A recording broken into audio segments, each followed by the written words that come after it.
Morning class. कल क्या पढ़ रहे थे हम? एक्सेप्शंस पढ़ रहे थे। कौन सी डॉक्ट्राइन के एक्सेप्शंस थे? Privity of contract. क्या होता है प्रिविटी ऑफ कॉन्ट्रैक्ट? स्ट्रेंजर स्यू नहीं कर सकता है। ठीक है, फिर कौन स्यू कर सकता है? फिर कौन स्यू कर सकता है? Any other person. Any other person ही तो स्ट्रेंजर होता है। मतलब एक कॉन्ट्रैक्ट के ऊपर स्यू कौन कर सकता है? स्ट्रेंजर कर सकता है या जो पार्टीज टू द कॉन्ट्रैक्ट है वो करेंगी? जो पार्टीज टू द कॉन्ट्रैक्ट है सिर्फ वही स्यू कर सकती है, स्ट्रेंजर स्यू नहीं कर सकता है। ठीक है, लेकिन एक्सेप्शंस हमने जितने भी पढ़े हैं उन सब के पीछे का कॉन्सेप्ट क्या है? स्ट्रेंजर भी कर सकता है, लेकिन कब कर सकता है? जब जब हम्म बोलो। जब उस हाँ, जब उसको बेनिफिट्स देने की बात हो कॉन्ट्रैक्ट के अंदर, वो बेनिफिशियरी हो और ऐसी बेनिफिशियरी को अगर बेनिफिट्स नहीं मिलेंगे तो फिर वो क्या कर सकता है? स्यू कर सकता है। ठीक है, इसके अंदर हमने क्या क्या केसेस कर लिए एक्सेप्शंस के? पहला केस क्या किया? ओके, ट्रस्ट के केस में क्या पढ़ा हमने? ट्रस्ट में क्या पढ़ा था? हम्म ठीक है। फिर वो प्रॉपर्टी ट्रस्ट पे दे रहा है, किसके लिए दे रहा है? अपने सन के लिए, वो हमने एग्जाम्पल लिया था। तो किसी और के बेनिफिट के लिए उससे प्रॉपर्टी ट्रस्ट में रखवाई है। अब अगर उस पर्सन को बेनिफिट नहीं मिला तो हम ट्रस्टी को स्यू कर सकते हैं, कर सकते हैं, है ना। अब ऑल्दो वो कॉन्ट्रैक्ट माइनर सन के और ट्रस्टी के बीच में नहीं हुआ था, वो माइनर चाइल्ड उसका क्या था?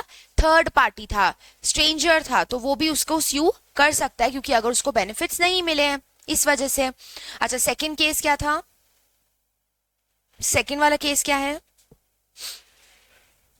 हम्म फैमिली सेटलमेंट्स के मैटर है, यानी कि फॉर एग्जाम्पल उसमें क्या एग्जाम्पल लिया था हमने? स्टोरीज तो याद रखो।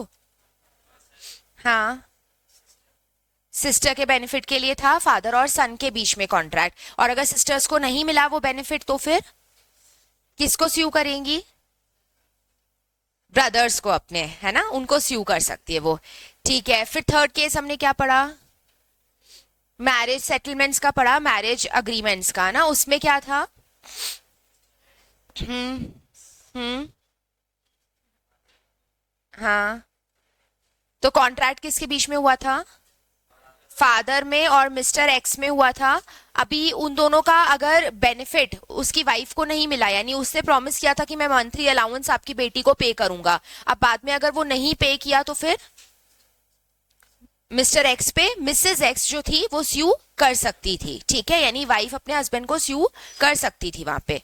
ओके, ऐसे करके हमने तीन केसेस पढ़ लिए इसमें, राइट। अब फोर्थ हम एक्सेप्शन लिखेंगे इसका, in case of assignment.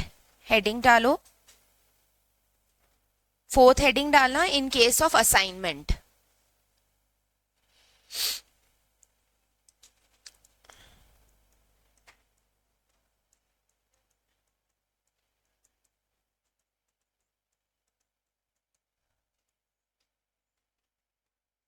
Fourth case है in case of assignment.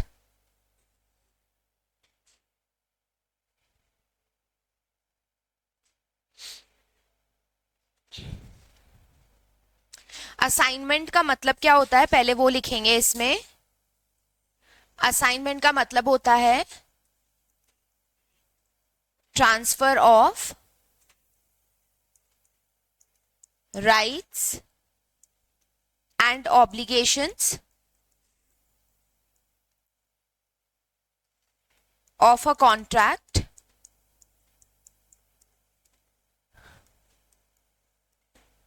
To other party. Transfer of rights and obligations of a contract to other party.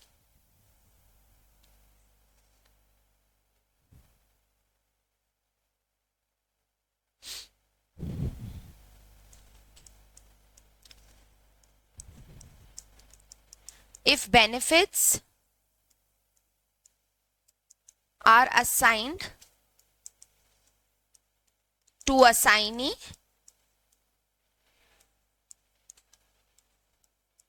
he can enforce the contract. He can enforce the contract.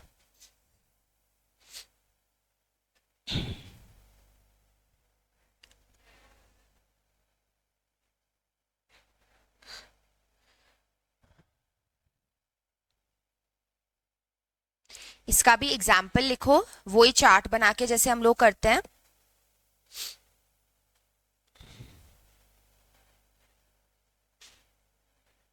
For example ए है और ये एक insurance company है. बेटा बातें मत करो.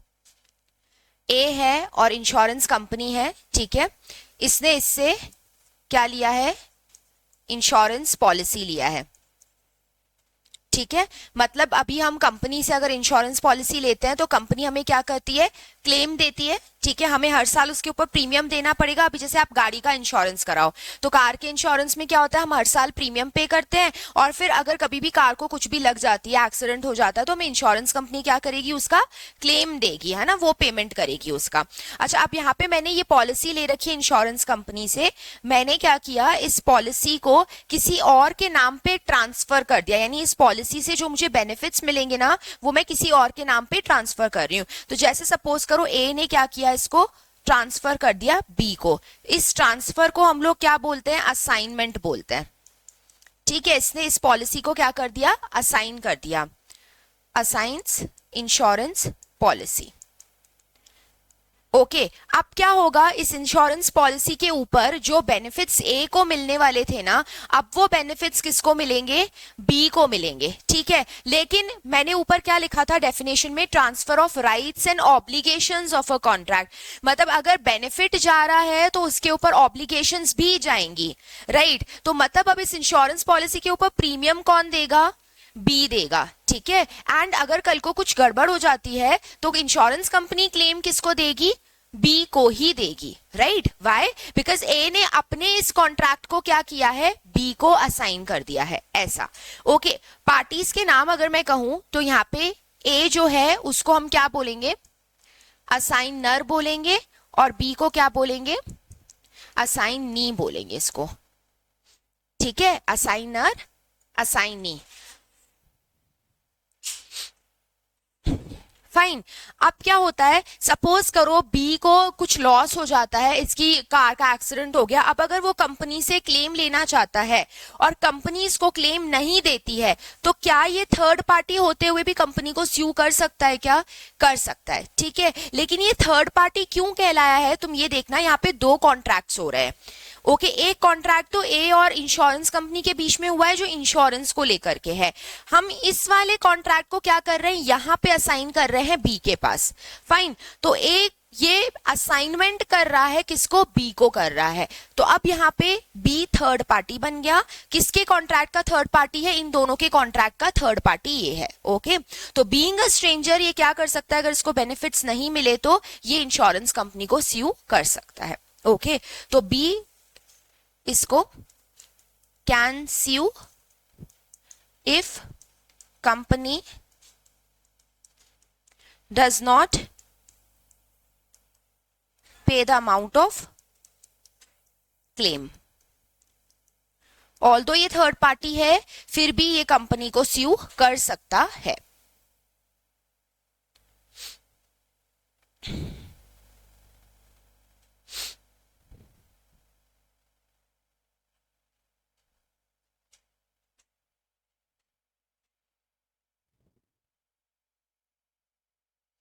Okay, example की आप लैंग्वेज अगर बना के लिखोगे तो पहले बता देना कि भाई ए ने कंपनी से इंश्योरेंस पॉलिसी लिया है. ए ने उस इंश्योरेंस पॉलिसी को असाइन कर दिया बी के पास, जिसकी वजह से A becomes assigner and B becomes assignee. Now अब ये इंश्योरेंस कंपनी सारे बेनिफिट्स किसको देगी? बी को देगी. एंड इन केस अगर इसको बेनिफिट्स नहीं मिले तो B although being a stranger can sue the insurance company if he does not get the amount of claim. ऐसा बेसिक इंग्लिश में। तो एग्जाम्पल्स तुम अपनी लैंग्वेज में बना के लिख दिया करो।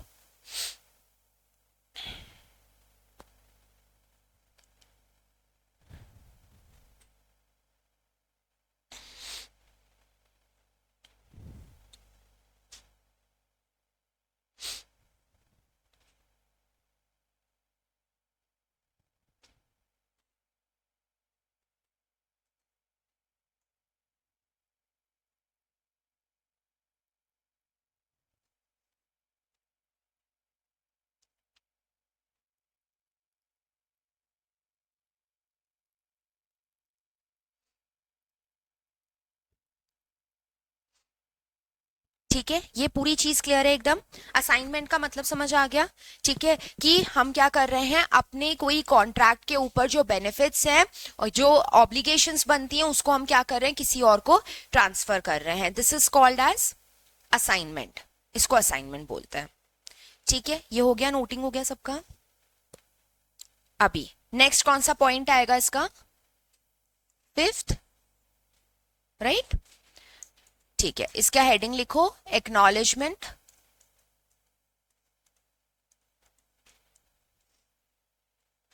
और एस्टॉपल। एक्नॉलेजमेंट या एस्टॉपल। अब यहीं पे ही इस एस्टॉपल वर्ड का जो मीनिंग है, ये वर्ड का मीनिंग तुम लोगों को अच्छे से याद रखना है, कोई नींदों में भी पूछ ले तो हम बता सकें। ठीक है, क्यों? क्योंकि ये वर्ड पूरी लॉ में बार बार रिपीट होता है, इसीलिए ना। एस्टॉपल का मतलब है stopped from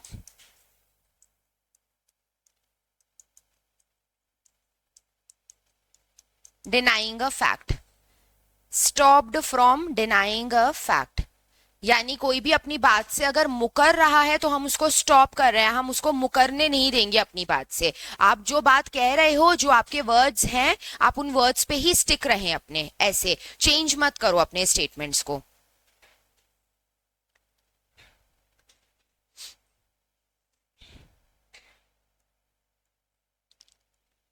where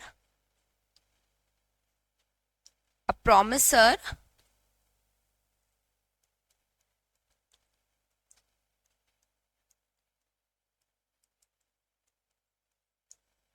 by his conduct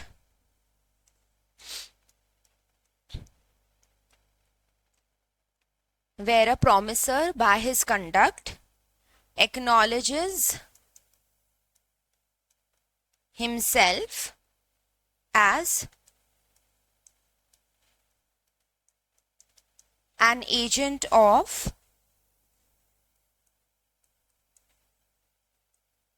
third party, it would result into a binding obligation towards third party।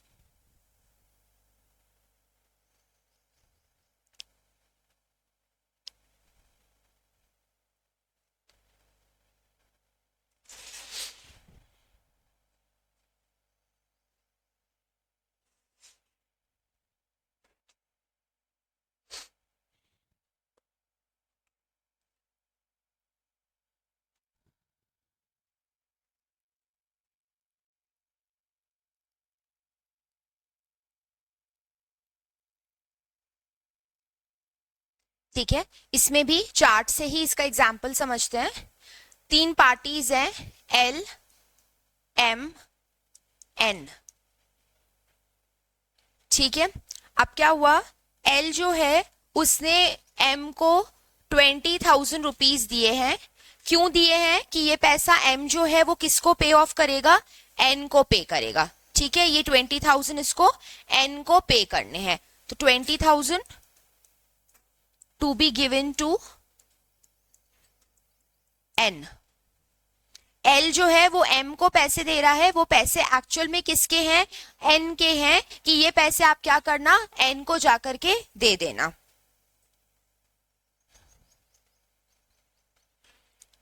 बाद में इसने इसको इन्फॉर्म, एक बार मैं ये 20 के यहां से हटा रही हूं, एम ने एन को इन्फॉर्म कर दिया, informs that he is holding his money, कि तुम्हारे पैसे मेरे पास रखे हुए हैं, उसने फोन पे एक बार उसको इन्फॉर्म कर दिया।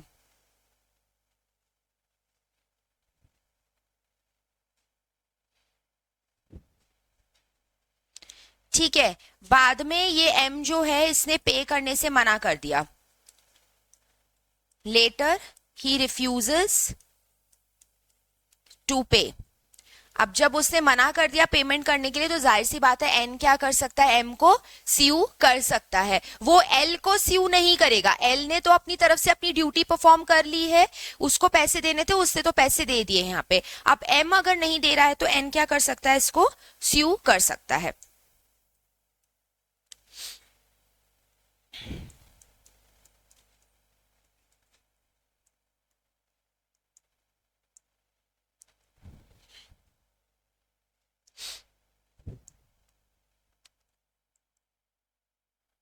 First, second, third, fourth.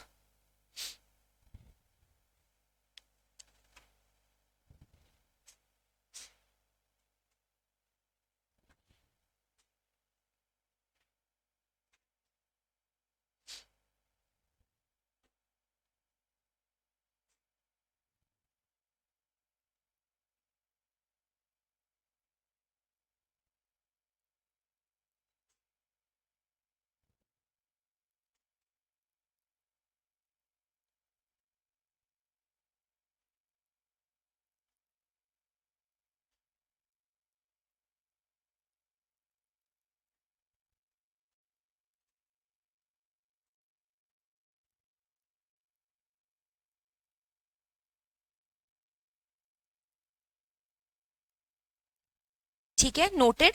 अब एक बार ऊपर की लैंग्वेज देखो इसकी, उससे हमें ये चीज बेटर समझ में आएगी। ये क्या कह रहे हैं ऊपर, where a promiser by his conduct acknowledges himself as an agent of a third party। अच्छा, अब यहाँ पे प्रोमिसर कौन हुआ, यहाँ पे प्रोमिसर एम है। ठीक है, एम अपने आप को क्या दिखा रहा है कि मैं क्या हूं, किसी और का एजेंट हूं। वो ऐसा रिएक्ट कर रहा है यहाँ पे, क्यों ऐसा रिएक्ट कर रहा है, क्योंकि एल से पैसे इसने ले लिए, एल ने पैसे एम को दिए हैं।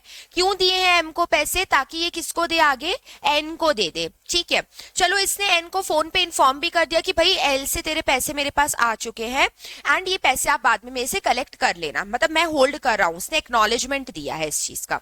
बाद में लेकिन एम क्या कर देता है, मना कर देता है देने से, तो इसको एन जो है वो इसको स्यू कर सकता है। ऐसा एन डायरेक्टली एल को स्यू नहीं करेगा। वाई, बिकॉज जब ये प्रोमिसर जो है ये अपने आप को इसका एजेंट दिखा रहा है, तो फिर इसको एजेंट बनना भी पड़ेगा, इसको एजेंट वाली लाइबिलिटी भी लेनी पड़ेगी।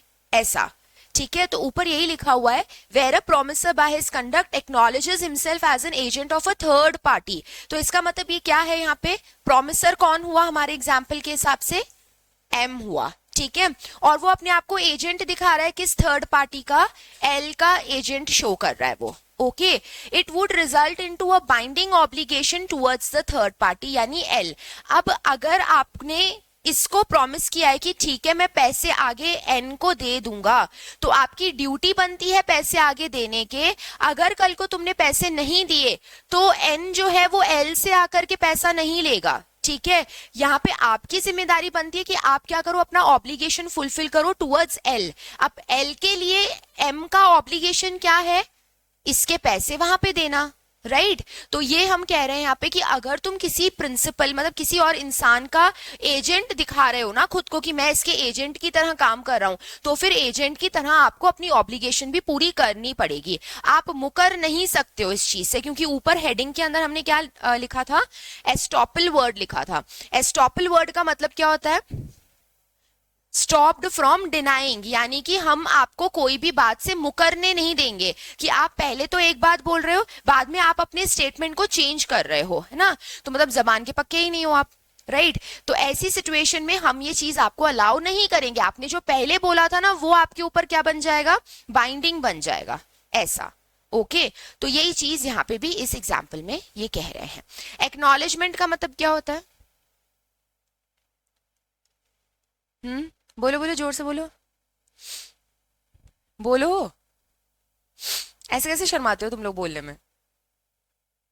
एक्नॉलेजमेंट का मतलब क्या होता है? अभी सपोज करो तुमने कहीं पे किसी को पैसे दिए हैं, ओके, और वो पैसे लेकर के बदले में तुम्हें रसीद दे रहा है, तो वो क्या है? एक्नॉलेजमेंट है। ठीक है, एक्नॉलेज कर रहा है वो, यानी कि एक तरीके से वो इस चीज को कंफर्म कर रहा है कि हाँ तुम्हारे यहां से पेमेंट मुझे मिल गया है, और मैं ये चीज तुम्हें उसमें दे रहा हूँ, रिटर्न में लिख के दे रहा हूँ, ताकि फ्यूचर में कभी कोई मिसअंडरस्टैंडिंग हो जाए, कुछ हो जाए, तो हमारे पास वो प्रूफ रहेगा। ओके तो एक्नॉलेजमेंट यहाँ पे क्या हुआ, एम ने जो एन को फोन पे बोला ना कि तेरे पैसे मेरे पास आ गए हैं, तू ले लेना मेरे से, ये क्या है? एक्नॉलेजमेंट है, कंफर्मेशन है, ऐसा। ठीक है, क्लियर है ये एकदम? ओके नेक्स्ट पॉइंट लिखो इसके अंदर, सिक्स्थ पॉइंट लिखेंगे।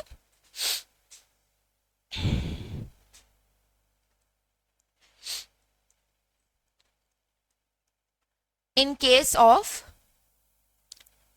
a covenant, in case of a covenant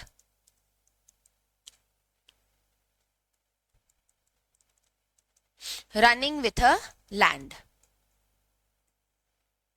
in case of a covenant running with a land,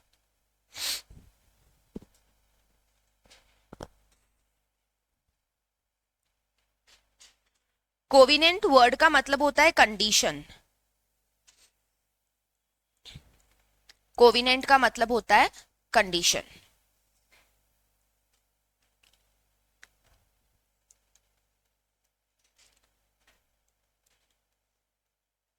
The person who purchases a land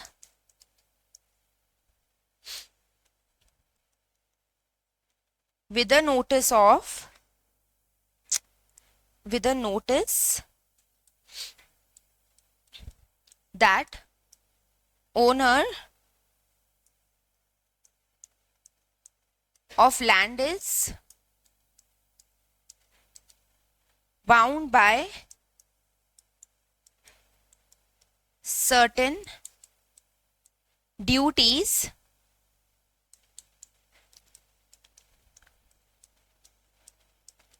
the covenant may be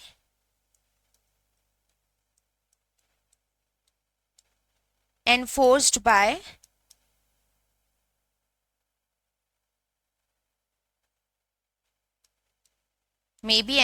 by successor of seller।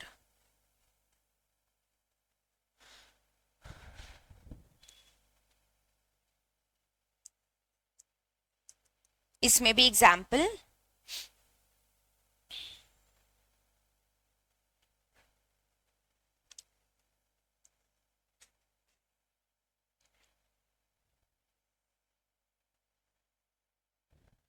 ये दो lands हैं जो एकदम एक दूसरे के adjacent हैं। Suppose land A and land B,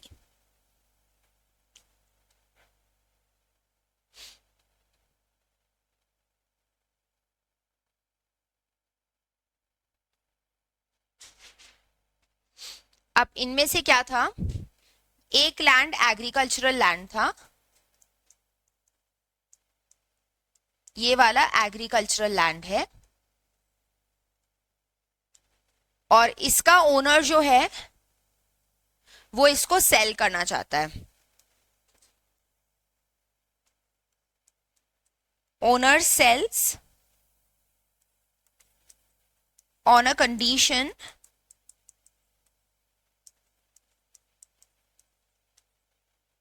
owner sells on a condition not to use this land for industrial purpose.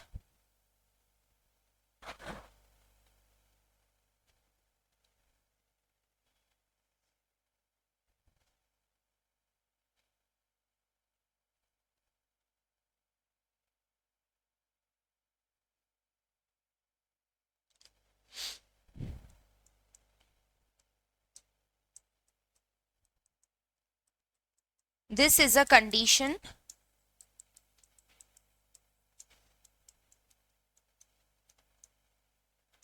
attached to the land and buyer has to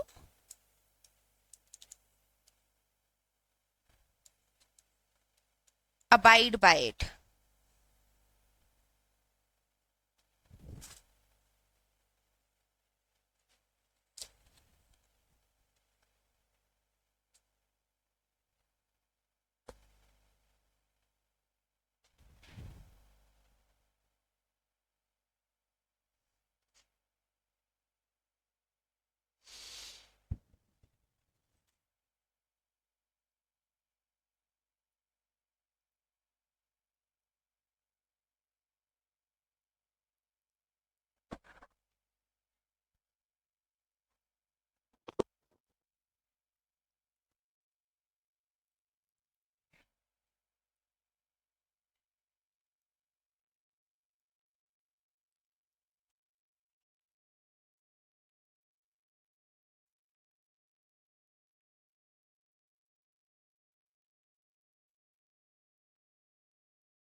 Noted? देखो ये क्या कह रहा है एग्जाम्पल, ये कह रहा है दो लैंड्स हैं जो एक दूसरे के एडजेसेंट है, एकदम मतलब पास पास में बगल बगल में दो लैंड है ना, और ये दोनों लैंड एक सेम ओनर के ही लैंड है. फाइन. अब क्या होता है, ये एक लैंड को बेचना चाहता है, तो ओनर ने जिस भी पर्सन को ये लैंड बेचा है ना, उसने कहा कि ये लैंड तुम इंडस्ट्रियल पर्पस में यूज नहीं करोगे, क्योंकि अगर तुम इस वाले लैंड पे इंडस्ट्री फैक्ट्री स्टैब्लिश करोगे ना, तो जस्ट पास में एग्रीकल्चरल लैंड है और चांसेस हैं कि क्या हो, पोल्यूशन क्रिएट हो. तो क्योंकि ये वाले लैंड पे अगर फैक्ट्री लग जाएगी तो फैक्ट्री से बहुत सारा वेस्ट निकलता है, स्मोक निकलता है, ये सारी चीजें होती हैं जिसकी वजह से पास में ये फसल हमारी खराब हो सकती है, तो एग्रीकल्चरल लैंड पे उसका इफेक्ट आ सकता है. दैट इज वाई इस ओनर ने क्या किया, ये लैंड बेचा, लेकिन उसके ऊपर एक कोविनेंट डाला. कोविनेंट का मतलब कंडीशन होता है. क्या कंडीशन डाली कि इस लैंड को कोई भी किस पर्पस में नहीं यूज करेगा, इंडस्ट्रियल पर्पस में यूज नहीं करेगा. ठीक है. अब इसने अगर ये कंडीशन डाली है तो जो भी बायर होगा, बायर को उसको अबाइड करना पड़ेगा. अबाइड का मतलब क्या होता है, मानना पड़ेगा, है ना, उसको फॉलो करना पड़ेगा उस चीज को, ऐसा. तो ये कंडीशन अब इसके लिए क्या हो जाएगी, बाइंडिंग हो जाएगी. फाइन. अब कल को सपोज करो ये जो बायर है ये आगे किसी और को फिर से ये लैंड सेल करता है. ठीक है. अब ये अगर किसी और को लैंड सेल करेगा अगर फ्यूचर में, तो ये वाला पर्सन क्या हो जाएगा, थर्ड पार्टी हो जाएगा उसके लिए ना. अब ये क्या कर सकता है, ये दोबारा से उसके ऊपर एनफोर्स कर सकता है कि मैंने तुम लोगों के ऊपर ये कंडीशन डाली थी कि तुम्हें इसको ऐसे यूज में नहीं लेना है, और अगर फिर भी आप इसको इस यूज में ले रहे हो तो हम क्या कर सकते हैं, उसको एनफोर्स कर सकते हैं. ऑल्दो बीइंग अ थर्ड पार्टी ये क्या कर सकता है, उसके ऊपर केस फाइल कर सकता है कि तुझे मना किया था तो तूने क्यों इस लैंड को इंडस्ट्रियल यूज में लिया है. ठीक है. तो ये ऊपर इसकी हेडिंग क्या बोल रही थी, हेडिंग ये कह रही थी इन case of a covenant running with a land, एक लैंड के साथ एक कोविनेंट चल रहा है, यानी वो लैंड जितनी बार बेचा जाएगा सब लोगों के ऊपर एक कंडीशन लगाई जाएगी. क्या कंडीशन लगाई जाएगी, कि तुम उसको एग्रीकल्चरल यूज में नहीं लोगे, सॉरी इंडस्ट्रियल यूज में नहीं लोगे ना। देखो ये लैंग्वेज रीड करते हैं एक बार। The person who purchases a land, यानी कि हम बायर की बात कर रहे हैं यहाँ पे, ठीक है, with a notice that the owner is bound by certain duties। अब एक बात और अच्छे से याद कर लो, पूरी लॉ के अंदर नोटिस वर्ड अगर कहीं पे भी आता है तो नोटिस वर्ड का मतलब होता है नॉलेज। क्या होता है? नॉलेज होता है, ठीक है। देखो एक तो नोटिस वो होता है जो नोटिस बोर्ड पे लगाया जाता है, यानी कि सर्कुलर जैसा होता है ना, यानी डॉक्यूमेंट है वो, रिटन पेपर है ना। और एक लॉ की लैंग्वेज में नोटिस वर्ड यूज किया जाता है नॉलेज के लिए, कि किसी इंसान को इस चीज का नोटिस है, इसका मतलब उसको इस चीज का नॉलेज है। ये तो यहाँ पे विद नॉलेज उसको पता है, बायर को पता है that owner of the land is bound by certain duties. अभी यहाँ पे क्या ड्यूटी थी ओनर के ऊपर, कि लैंड को इंडस्ट्रियल यूज में नहीं लेना है ना। द कोविनेंट में be enforced by the successor of the seller. अब क्या हो सकता है, जो सेलर है ना उसका सक्सेसर फ्यूचर में कभी भी इस कोविनेंट को क्या कर सकता है, एनफोर्स कर सकता है। ओके अब सक्सेसर का मतलब क्या है, सेलर का जो लीगल रिप्रेजेंटेटिव है, समझते हो, मतलब उसके बच्चे हो गए या कोई भी उसकी जनरेशन के लोग हैं ना, वो फ्यूचर में चल करके किसी भी बायर को स्यू कर सकते हैं कि भाई हम लोगों ने तुम्हें ये कहा था कि इस लैंड को ऐसे ऐसे यूज में नहीं लेना है, फिर भी तुम अगर लैंड को उस यूज में ले रहे हो तो हम क्या करेंगे, उसको एनफोर्स कर सकते हैं, भले ही हम अभी करंट ओनर नहीं है उसके, फिर भी हम स्यू कर सकते हैं, ऐसा। ठीक है, तो कोविनेंट वर्ड का मतलब क्या होता है, कंडीशन, एंड नोटिस वर्ड का मतलब क्या होता है, नॉलेज होना। फाइन, ये भी क्लियर एकदम, ठीक है। फिर नेक्स्ट आ जाओ, अब लास्ट पॉइंट बस इसका लिख रहे हैं हम, एक्सेप्शंस का 7th पॉइंट आएगा, हेडिंग लिखो इसकी।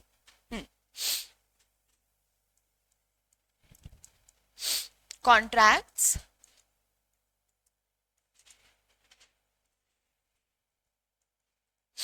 entered through an agent।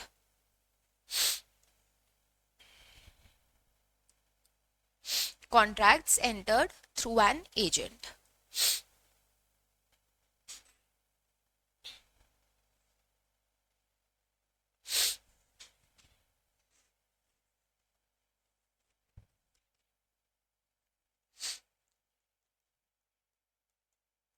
Principal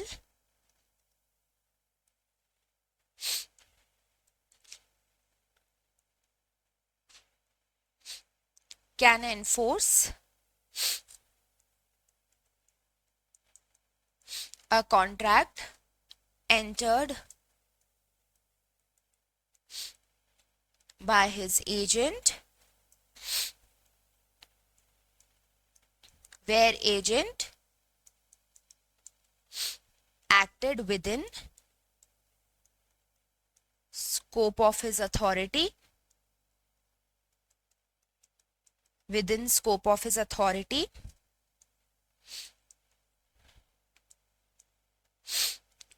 and in name of the principal।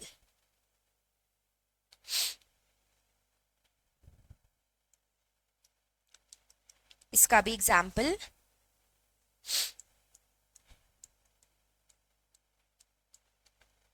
एक ये इंसान है प्रशांत और एक ये दूसरा इंसान है अभिनव। ठीक है, इसने इसको अपना एजेंट की तरह अपॉइंट किया है अपना घर सेल करने के लिए। Appoints him as a agent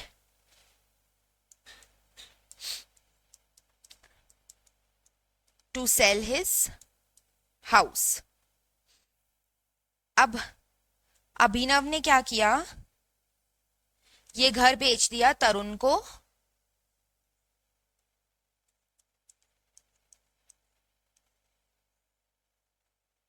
अभिनव ने ये घर सेल कर दिया तरुण को।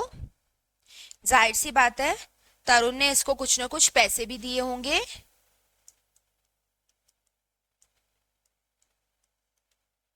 ठीक है, अब प्रशांत जो है वो क्या कर सकता है,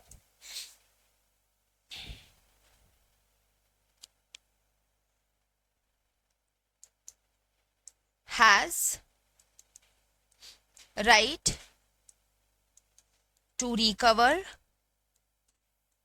the money from Abhinav.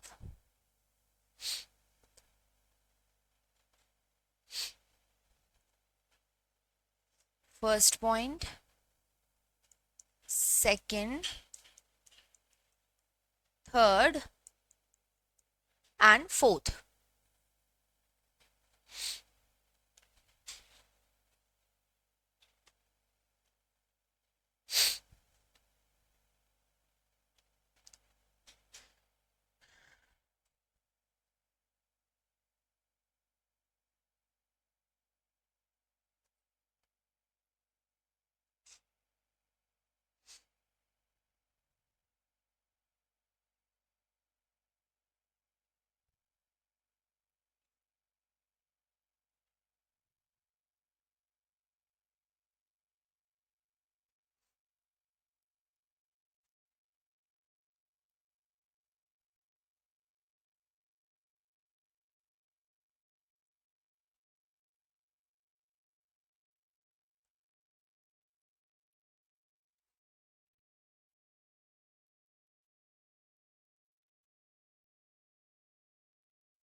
Done, noted.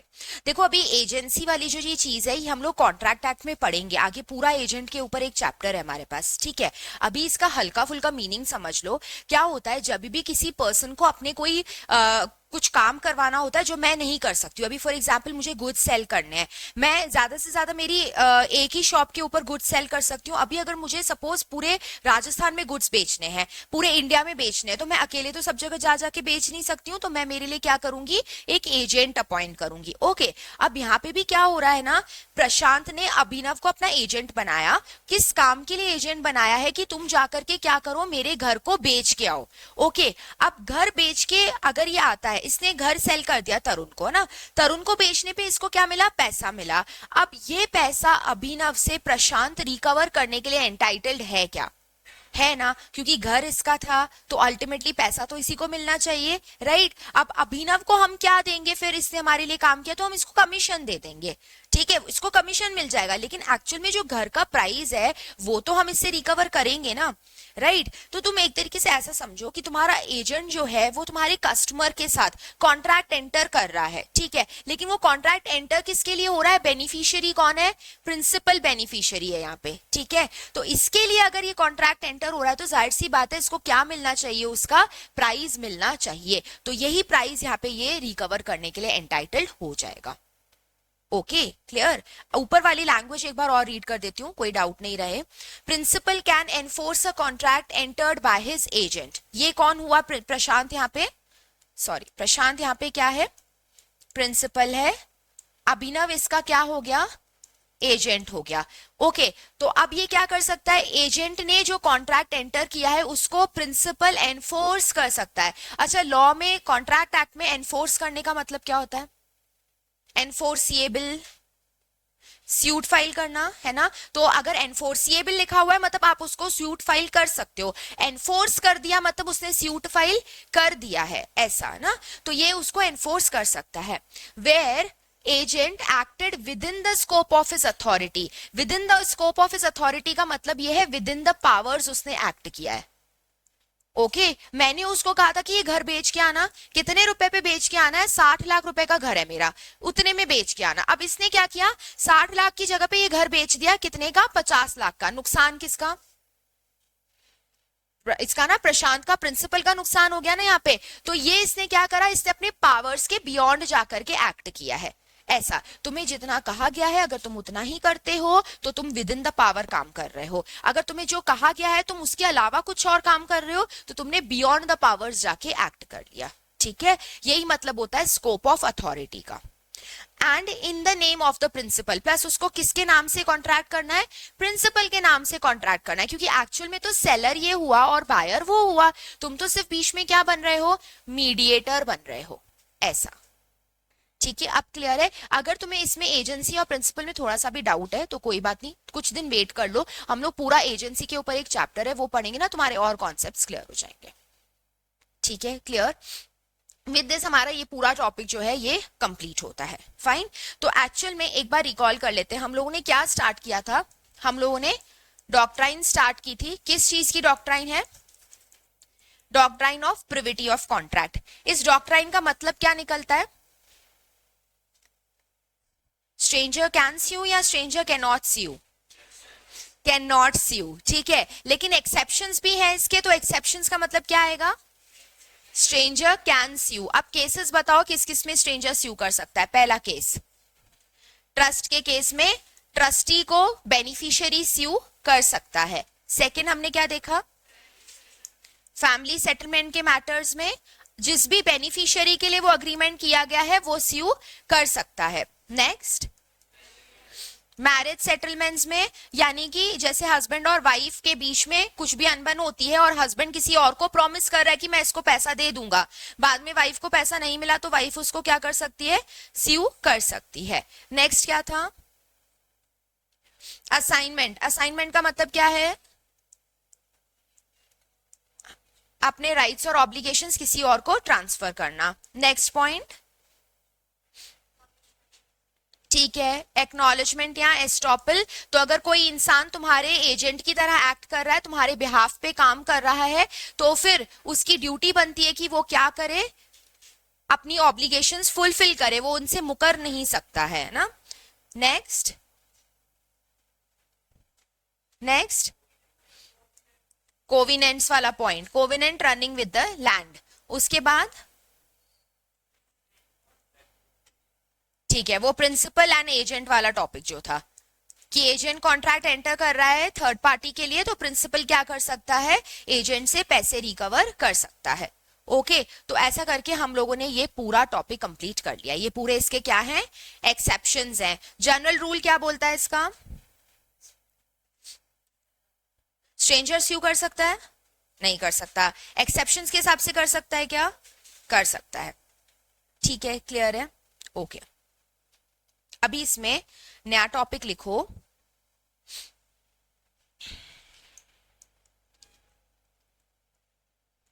Agreements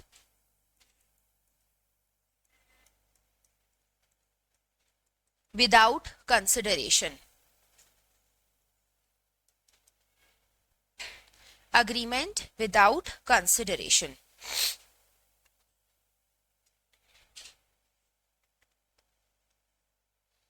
ये पूरा हम लोग सेक्शन जो देख रहे हैं वो सेक्शन है 25, ये ध्यान रखना।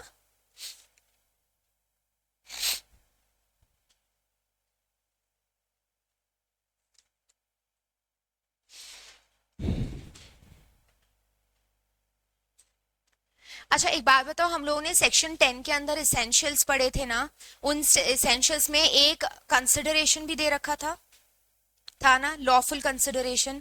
अच्छा, अगर किसी अग्रीमेंट में कंसिडरेशन नहीं है तो वो अग्रीमेंट क्या होगा, वैलिड या वॉइड, वॉइड होगा। सारे वॉइड बोल रहे हैं, कोई वैलिड कह रहा है क्या, श्योर, ठीक है। तो ऐसे अग्रीमेंट्स क्या हो जाएंगे, हमारे वॉइड हो जाएंगे। वाई, वो फॉर्मूला याद है क्या पूरा तुम लोगों को, offer plus equals to promise plus equals to agreement. अच्छा, अभी अगर इन अग्रीमेंट में कंसिडरेशन नहीं होता तो क्या अग्रीमेंट बन पाता? क्या अकेले प्रॉमिस अग्रीमेंट बन जाएगा? क्या नहीं बन पाएगा। इसीलिए हम लोगों ने, देखो कॉन्ट्रैक्ट वर्ड भी मैं यूज नहीं कर रही हूँ यहाँ पे, क्योंकि कॉन्ट्रैक्ट तक तो बहुत दूर की बात है, तुम तो अभी अग्रीमेंट वाली चीज नहीं सेटिस्फाई कर रहे हो। अग्रीमेंट का फॉर्मूला होता है प्रॉमिस प्लस कंसिडरेशन, तो तुमने तो कंसिडरेशन उसमें डाला ही नहीं है, वो डाला ही नहीं है, तो अग्रीमेंट बनेगा कैसे? ओके, तो इसीलिए अग्रीमेंट बिना कंसिडरेशन के क्या होते हैं? वॉइड होते हैं। लेकिन लॉ के अंदर मैंने तुम्हें पहले ही बताया था, बहुत अजीब सा कानून होता है, पहले तो तुम्हें मना कर देगा कि तुम ये काम नहीं कर सकते हो, बाद में एक्सेप्शंस डाल करके तुम्हें क्या बोलेगा कि रुको रुको, इन सारे केसेस के अंदर तो तुम ये काम कर सकते हो। ओके, तो यहां पे भी ऐसा हो जाएगा, पहले जनरल रूल कह रहा है कि वॉइड हो जाएंगे, लेकिन एक्सेप्शनल केसेस में वैलिड होते हैं। ओके, लिखो इसमें जनरल रूल।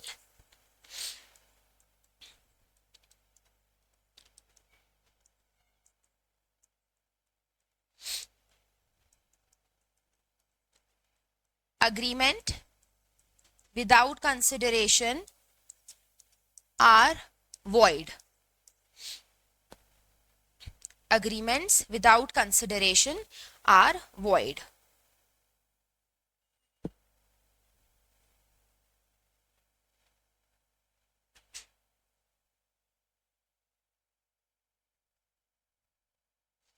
लेकिन इसी रूल के सर्टेन एक्सेप्शंस हैं, और अब एक्सेप्शंस का मतलब क्या होगा? इसका मतलब क्या होगा? Agreement without consideration are, exceptions के अंदर वॉइड होगा या वैलिड होगा? वैलिड होगा। ठीक है, इसके ब्रैकेट में लिखो, in following cases agreement without consideration will be valid.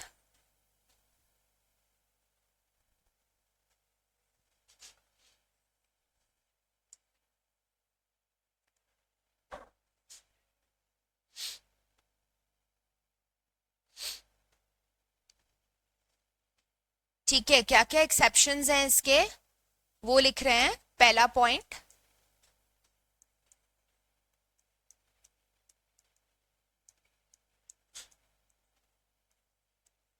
natural love and affection. Natural love and affection.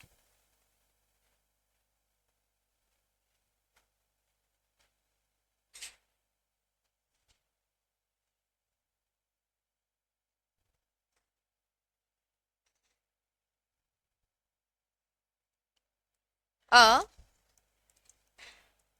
written and registered agreement,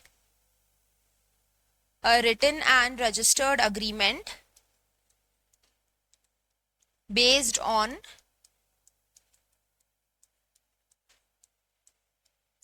natural love and affection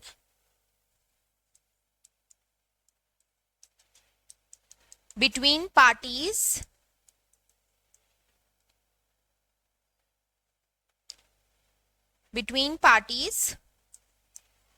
of near relations, between parties of near relations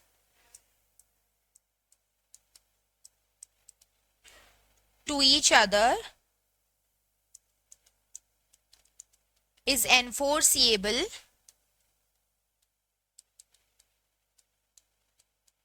even without consideration.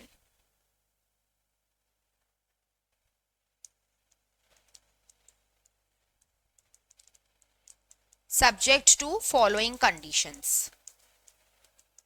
कुछ conditions हैं इसमें जो आपको माननी पड़ेंगी।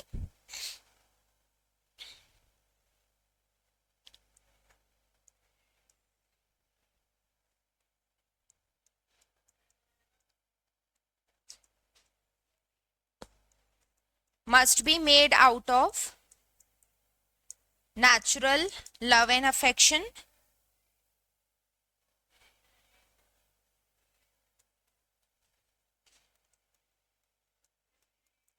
parties stand in near relationship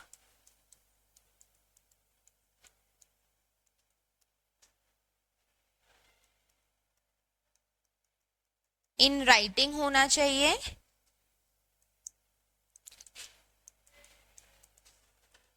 और registered होना चाहिए।